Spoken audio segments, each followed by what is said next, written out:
Okay, so welcome everyone to the class. The two topics that we are going to discuss today is, first is dynamo effect.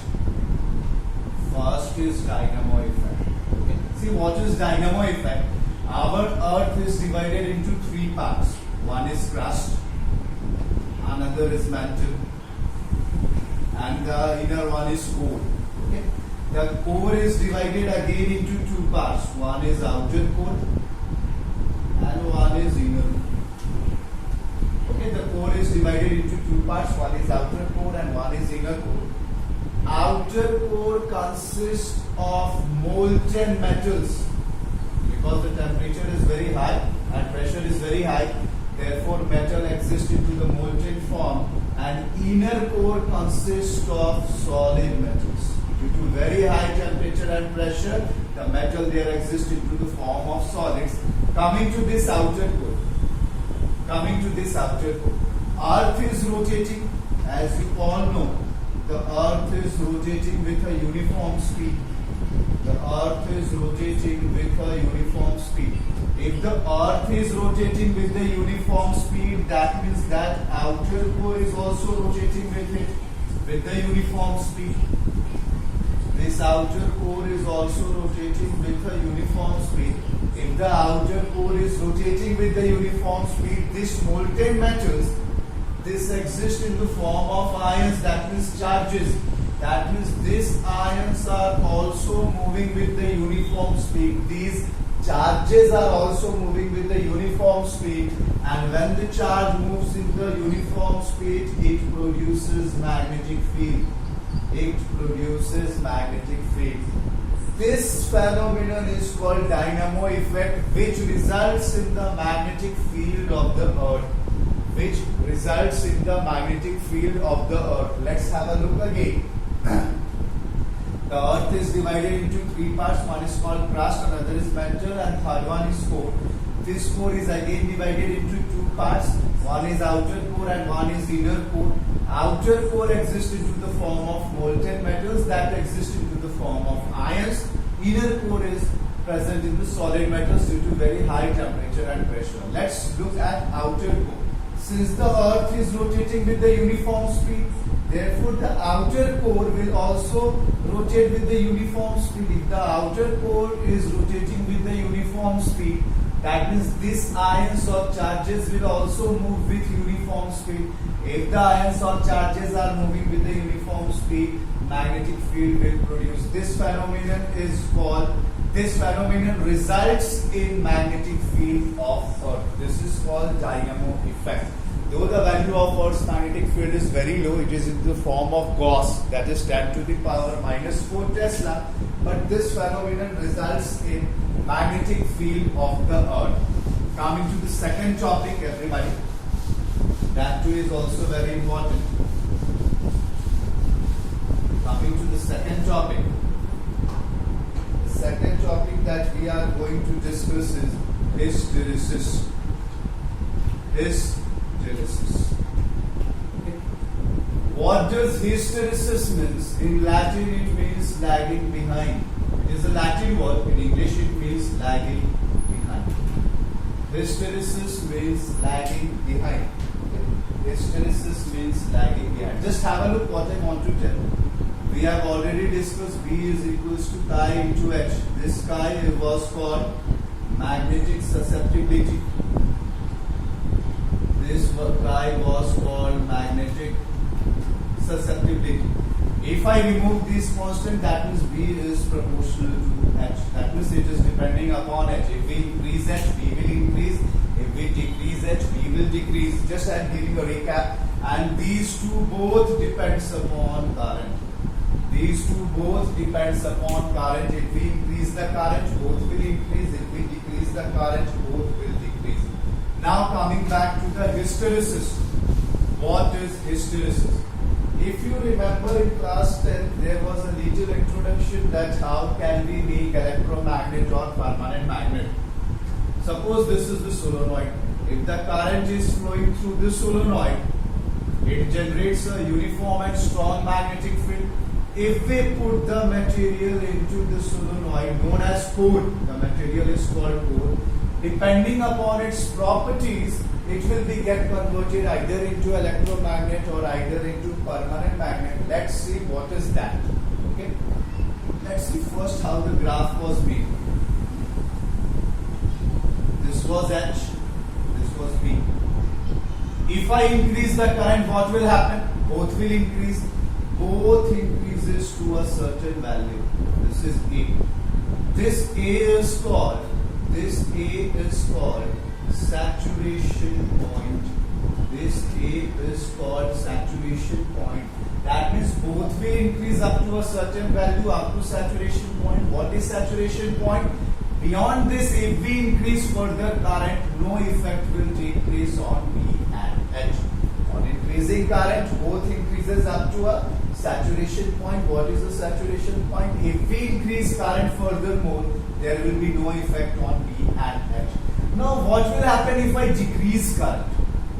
What will happen if I decrease current? Both should decrease, but this was the phenomenon which takes place. See here, H becomes 0. I am writing it B here.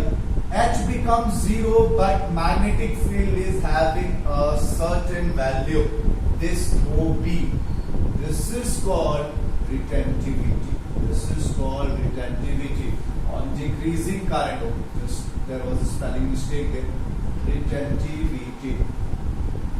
On decreasing current, H becomes 0. See, H becomes 0, but this magnetic field is having some value. I am writing it here. H becomes 0 and B is having some value. That is called retentivity, or in general language we can say it as a residual magnetism. Residual magnetism. That means if we decrease the current to 0, there is some magnetic field still in this core. There is some magnetic field still in this core. That is called retentivity. Now, how to make this magnetic field 0? I will just reverse the value of current. I will just reverse the value of current. The current of the value will just reverse. Now it will go into opposite direction, but have a look at it here. Just I am making this graph here. Yes, like this. Have a look at it here. This point is C. Sorry. This point is C. Have a look at it here. B becomes 0, but H is having some negative value. This OC is called coercivity. This OC is called coercivity, where magnetic field becomes 0, but H has some negative value. Negative value means on another side. That's fine. Okay. Now what will happen if I further increase this current in the opposite direction? It will again increase to a saturation point. Just like this, it will again increase to a saturation point. If I further decrease the current, it will again take place like this, just like this only. It bends back to this position, it is bending back to this position. Here again, see, retentivity is taking place. Again, retentivity is taking place. The H is becoming 0, but B is having some magnitude. Again, if I change the direction, it will again increase to a new saturation point. This graph is called hysteresis. This graph is called hysteresis. Again, I am explaining. See, what was hysteresis? On increasing the current, both increases to a certain value. On decreasing the current to 0, H becomes 0, but magnetic field was having some value. This is called retentivity. This is called retentivity, where H becomes 0, but magnetic field has some value, also known as residual magnetism. If I increase the current in opposite direction, then now magnetic field will become 0, but H will have some negative value. See, the magnetic field is becoming 0. Here the magnetic field is 0, but H is having some negative value. That is called coercivity. If I further increase the current in the same direction, opposite to of it, both will again increase to a saturation point. If I further change the direction, again both will follow the same phenomenon, retentivity, coercivity, up to this saturation point. This is called hysteresis. This is called hysteresis. Actually, it can be defined as, just have a look, I'm erasing it this. What is hysteresis? A simple definition can be made. I have told you hysteresis means lagging behind. Who is lagging behind here? Who is lagging behind? See, H is becoming 0 but B is having some magnitude. Again, B is becoming 0, H is having some negative value. Then both are increasing to a saturation point. Again, the phenomenon same takes place. Who is lagging behind? B is lagging behind. See, I am writing. In magnetization and demagnetization. In magnetization means increasing current, demagnetization means decreasing current or increasing in opposite direction. In magnetization and demagnetization of ferromagnetic material, in magnetization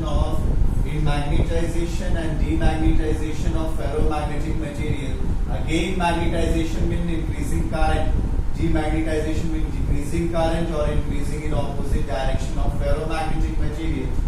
P is lagging behind H. That means magnetic field is lagging behind magnetic intensity. This phenomenon is called hysteresis. This phenomenon is called hysteresis. Now you may ask, what is the use of this curve? What is the use of this curve? Why we are studying about hysteresis loop? This loop is called hysteresis loop. From O to A to B, B to C, C to D, D to E. I am writing it here. G to E and E to F, then F to A. This loop is called hysteresis loop. What is the phenomenon associated with this loop? Why we are studying this hysteresis loop? Just have a look now. Why the hysteresis loop is here? Just wait a minute. Let me clear this. Why the hysteresis loop is here? Why do we study hysteresis? What is the use of this hysteresis loop? Sometimes a question comes regarding this. Now just have a look why we are studying this hysteresis loop. Suppose there are two hysteresis loops given. There are two hysteresis loops given. This is of material X and this is of material Y. Two hysteresis loops are given. One is of material X and one is of material Y. Okay, tell me which one is having less retentivity value. This one, see here. This is OB. I am writing it here. This is OB dash.